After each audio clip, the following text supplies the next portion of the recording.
Hi there, Christine and Victoria. Looks like it's just the three of us right now.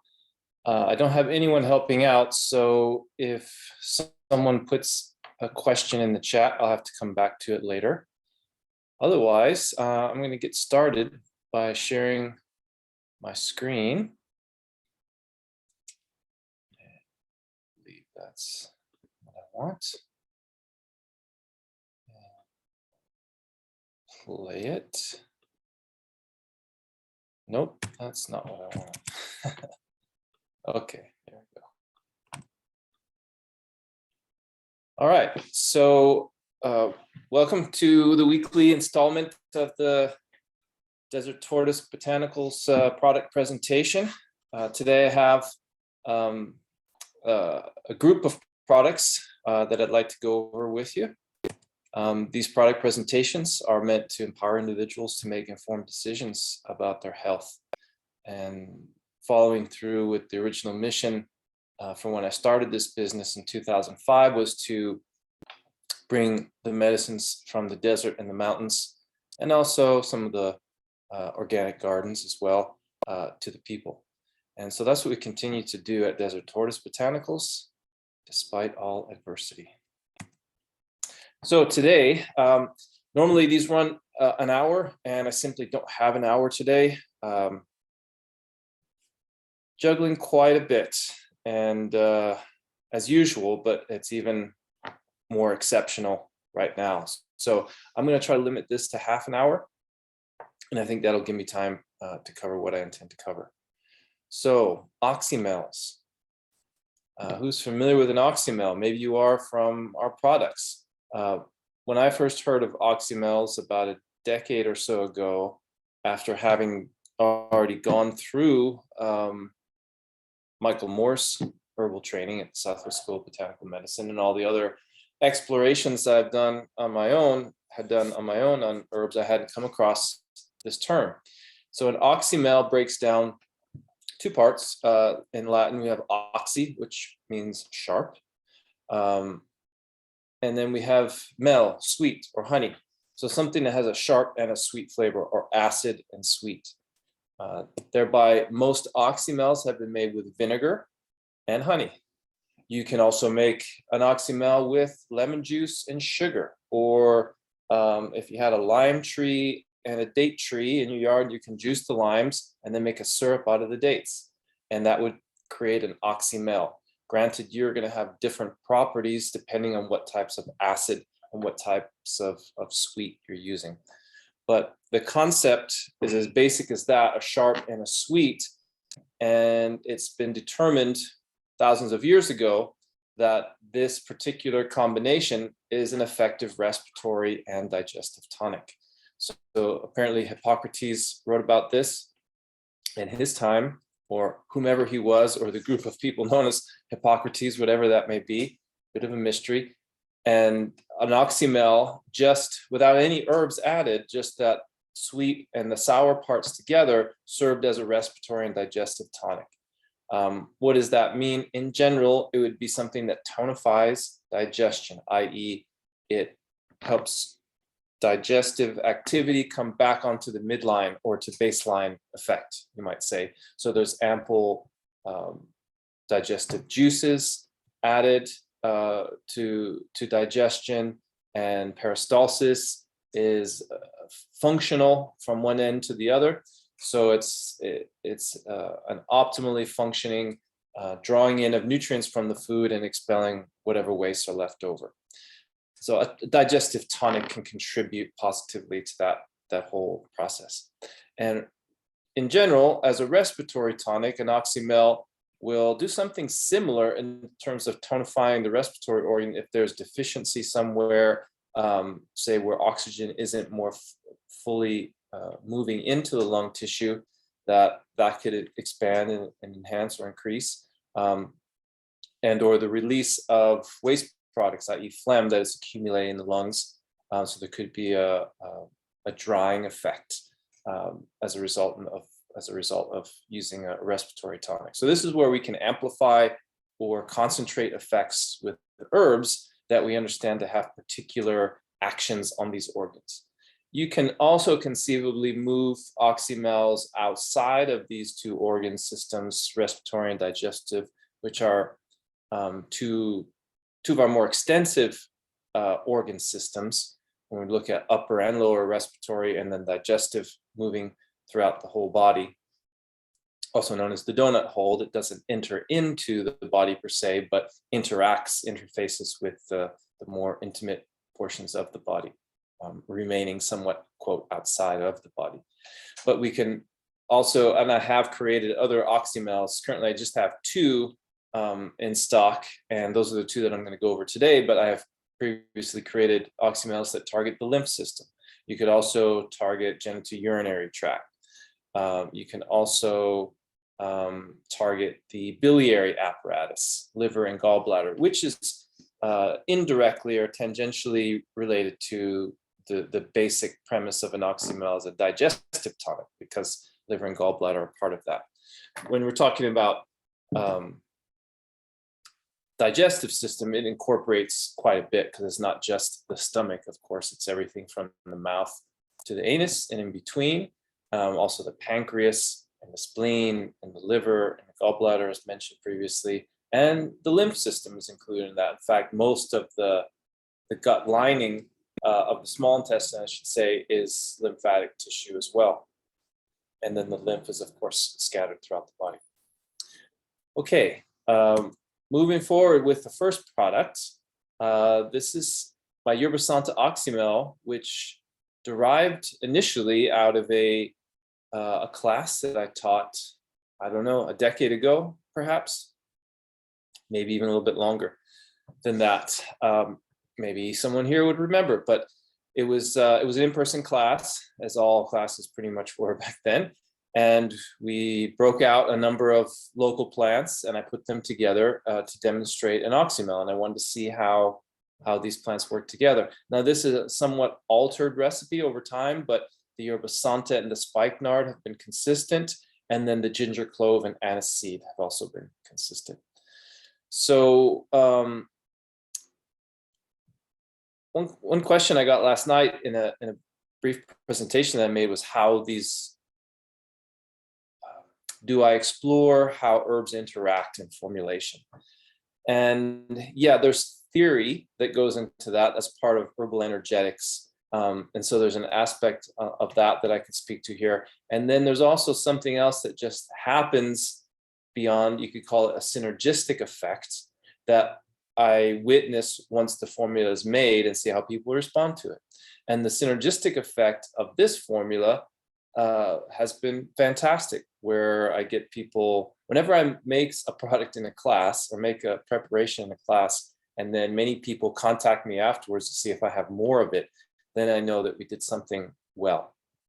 And so people were eradicating illness or acute respiratory illness, recovering from it quickly, or when they felt they were otherwise in threat of developing respiratory illness, taking this preparation and thwarting it, presumably.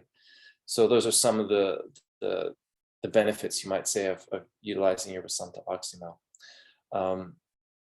Looking at the specific ingredients, I can tie it into the properties. So both Yerba Santa and spikenard are excellent expectorants, and they both help to dissolve phlegm, in that they're mucolytic. That's the technical term, medical term for that. Mucolytic helps dissolve phlegm. So that has something to do with their warming properties. So that's part of what's behind this formula, a little bit more than the other Oxymel, but also relates somewhat to the herbal cough syrup that we make, is that the warming energy from the spikenard and the Yerba Santa that is has a particular affinity for the lungs helps dissolve phlegm. And that could be in an acute sense, or it can be chronic. So people, because of their constitution, because of their diet, i.e. one environmental aspect, or the climate in which they live or which they're transiting through, they can develop phlegm within their bodies. So the constitutional aspect is probably going to be the primary one for most, but then under certain environmental conditions, all or most people will develop phlegm, i.e. a very long, cold, damp winter. Now, even when there's snow on the ground, it doesn't necessarily make it a damp winter. In fact, places that I've lived, Colorado and Illinois and New York, that had pronounced winters, even when there was snow on the ground for a long period of time, it was quite dry. In fact, it was the most dry period of time. And here where I'm at in the lower Sonoran Desert, at roughly 2,500 feet, we're coming into the time when, even though we have a rainy winter season, the winter season tends to bring out more dryness in dry skin. And when you have skin issues, you're also often looking at the lungs and also the large intestines. They're all related in the Chinese cosmology through the metal element. So an Oxymel, its qualities could be seen to help maintain or support balance or equilibrium, homeodynamics within the metal element, for those who have some relationship with Chinese medicine and their cosmology. Okay, and then the ginger, clove, and aniseed are added as harmonizers, you could say. The aniseed with more of a particular affinity for respiratory system, and also as a mucolytic. Some would claim that's one of the better mucolytics that we have in Western medicine or in the northern hemisphere.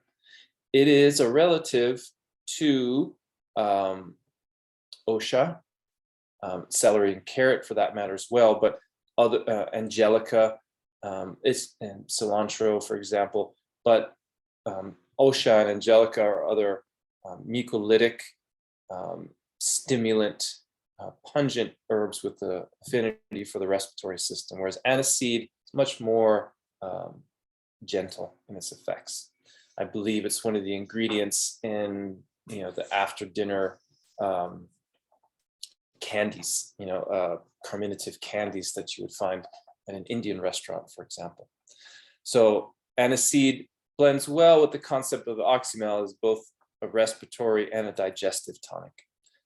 And ginger and clove meet that as well.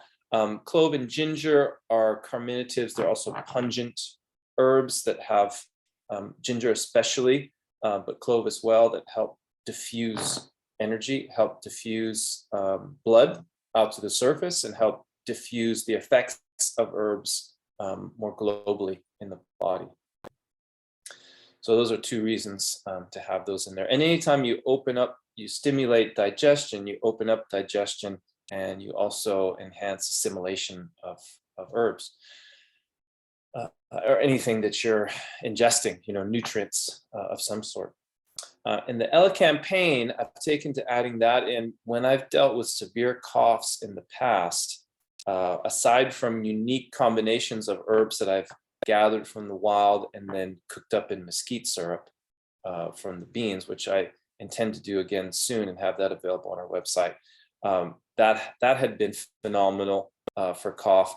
Elecampane is an herb that I've seen work quite well for cough when many other of my go-to remedies did not. So I've hung on to elecampane despite not really knowing it at all as a plant. As an herbalist, I began, yes, learning to some extent about Chinese herbs and books, but then before I really went headlong into herbalism, I would say I started with plants that were in my midst, that were growing in my vicinity, and plants that I could gather and relate with and visit on a regular basis. So it's unusual for me to add things like elecampane that I haven't really spent much time with. I haven't with clove either, for that matter, but it's just such a commonplace herb and spice. Not herb and spice, but herb and spice. So where else I was going with that in regards to how ginger and clove are diffusive, and to some extent aniseed, and even yerba santa as well, that you can add additional herbs, i.e. tinctures, to your Oxymel when you ingest it, and thereby help move it throughout your body more effectively, perhaps more effectively than if you're just taking the tincture straight. That's a workable theory. And so one of the ways that I do my daily tincture routine in the morning is one of the first things, often the first thing I do in the morning is heat up the water And then I put, I don't measure it, I just do it by however much I'm feeling I need, anywhere from a tablespoon or probably 2 or more at times of the Oxymel into my cup. I squirt a bunch of tinctures. Gosh, upwards most of the past year and a half, I think I've been doing close to, what would it be? Maybe 1/3 of an ounce of tincture once all the tinctures are in there. And then I like to add a little bit extra honey to moderate some of the tincture and the flavor of the tincture. So I'm talking like a teaspoon of honey maybe. And then I pour my hot water over it, maybe a little to dissolve the honey, and a little bit of cool water if I want to drink it right away. And then that's my morning drink. And so that's a great way to get in a lot of tincture if you have issues ingesting a lot of tincture at once. Because 1/3 of a tincture is a fair amount. I'm looking at like 12 to 15 squirts of from the tincture bottle, of various tincture bottles, unless I've put it all together in a formula into my Oxymel in the morning. So yeah, that's almost a nightcap when you're taking that much alcohol first thing in the morning. But I don't notice the alcohol really at all. Maybe it's just I'm accustomed to it. But for perhaps for the vinegar within the Oxymel. So I do believe there's an aspect of the Oxymel being able to disperse and deliver that medicine more effectively and efficiently throughout the body. Yeah. Okay, and the other thing I should say, when I say strengthens lungs here, I'm referring specifically to spikenard. Spikenard is the Aureliaceae family. Most don't realize that ginseng is in that family. Ginseng is a member of the Aureliaceae. So people might say that spikenard is a ginseng family plant, whereas in fact, ginseng is an Aurelia family plant. But I really like that name, Aurelia. And spikenard is a unique plant for us in the Southwest. But interestingly enough, it's the same Aurelia that is found, for example, in North Carolina or in moist areas in the east. And then you have Aurelia humilis, which is wild sarsaparilla, and that can be found in the northern Rockies and north and northwestward from there.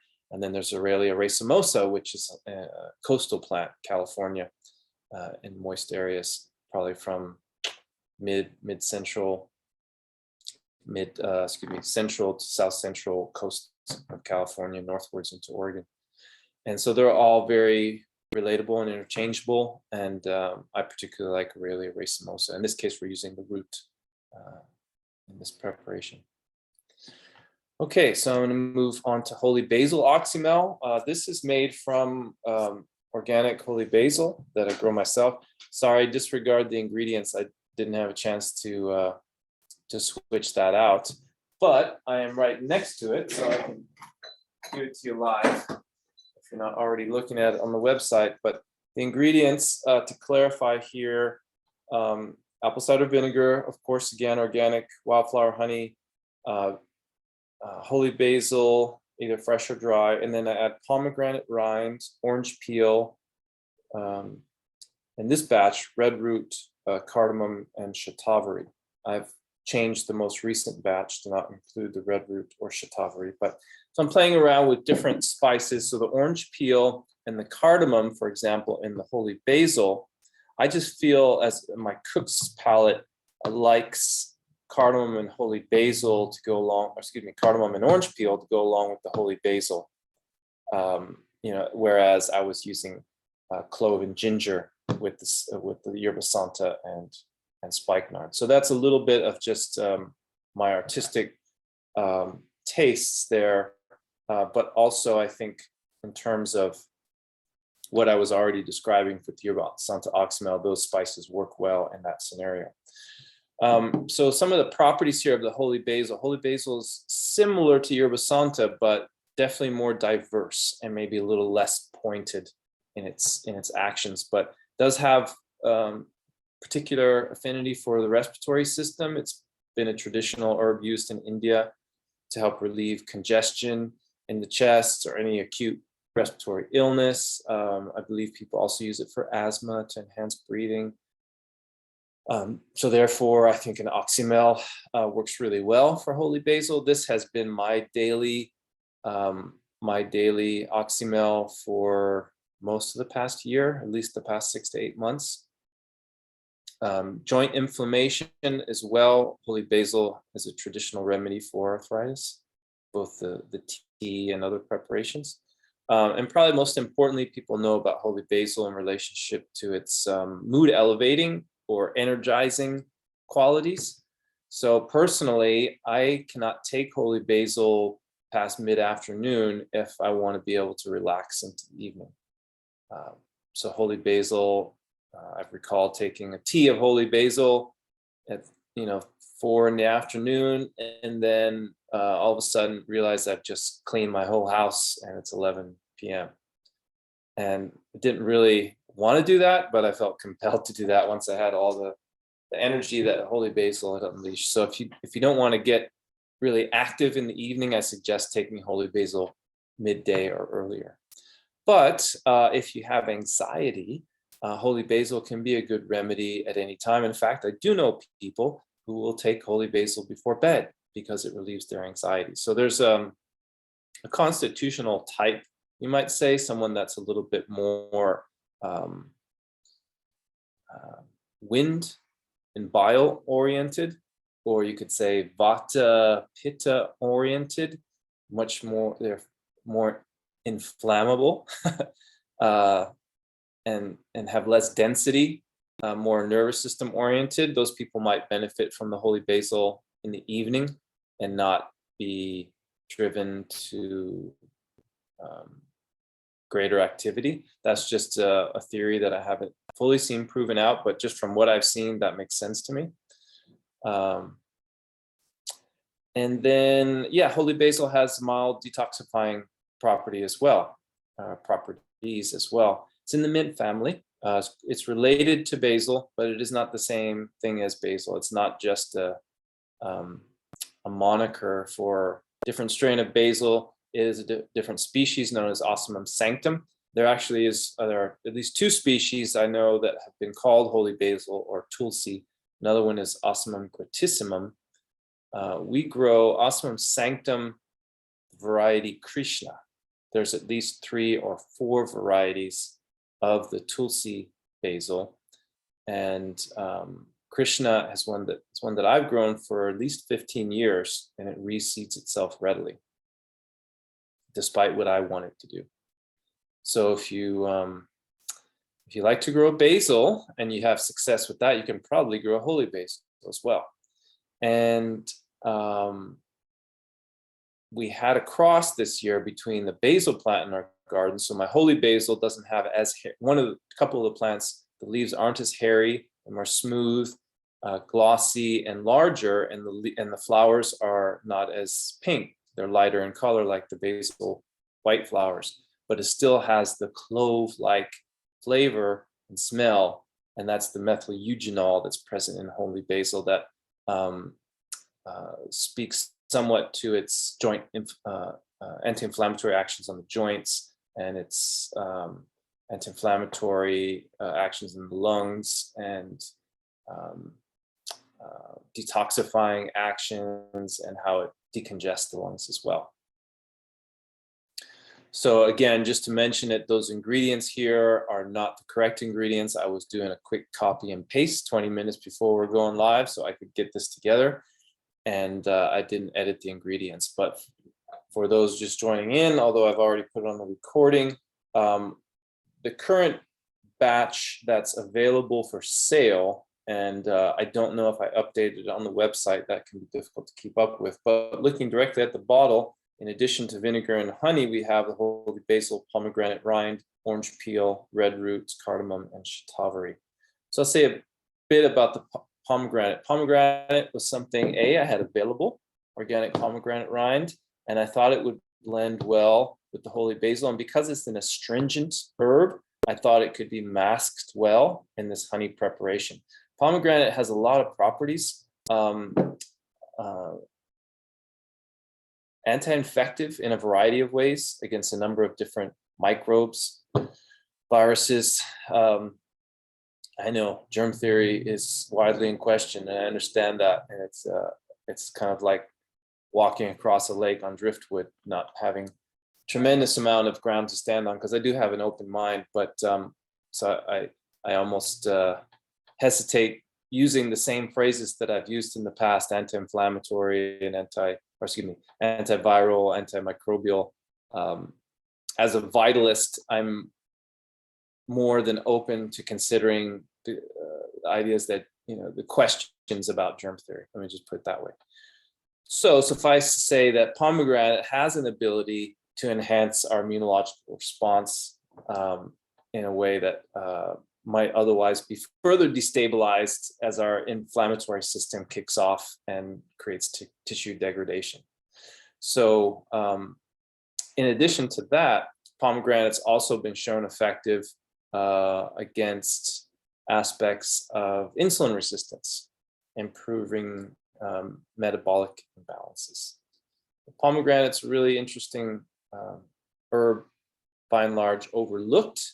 For years, all I knew about it was that it was used as a depurative, or the tea of the rind was taken for either diarrhea or some sort of intestinal parasite infection, because it is quite astringent. But as more research has gone into the compounds and the properties within there, there's quite a bit more to pomegranate. The juice as well as in terms of the anti-infective properties. Stephen Buhner wrote a lot about pomegranate juice in his antiviral and antimicrobial or herbal, I think he called it Herbal Antibiotics, was the name of the book. Okay, so that's Holy Basil Oxymel. Again, that's my go-to on a daily basis. In fact, the last couple days I've had a sore throat. So in addition to utilizing OSHA, I was taking the Yerba Santa Oxymel with extra red root and my OSHA honey, and honestly, what was within reach that I could see right in the cabinet. I got echinacea. I have some bee propolis tincture. I don't have that for sale, but that's from a local beekeeper. But yeah, I really like red root whenever that's happening, and OSHA for sure is my go-to. So we do have OSHA in our cold and flu formula, aka the immune formula, and also there's a bit of OSHA honey left. I thought we were out the other day, but I think we have 2 or 3 left, and didn't get a chance to make any of that this year, so it'll be over a year until I'd have any more of that. And already 11 o'clock. Before wrapping up, I just wanted to point out that my daughter has been working on her project for this quarter of starting her business, which she calls Ophelia's Bakehouse. She's a really enthusiastic baker, and she baked our pies for Thanksgiving. It was way better than the pecan pie that I made last. And she made a butternut squash pie from the butternut squash in our garden, and that was amazing. One of those crusts she made by hand as well. So I'm really proud of her for that. And then these gluten-free brownies are delicious.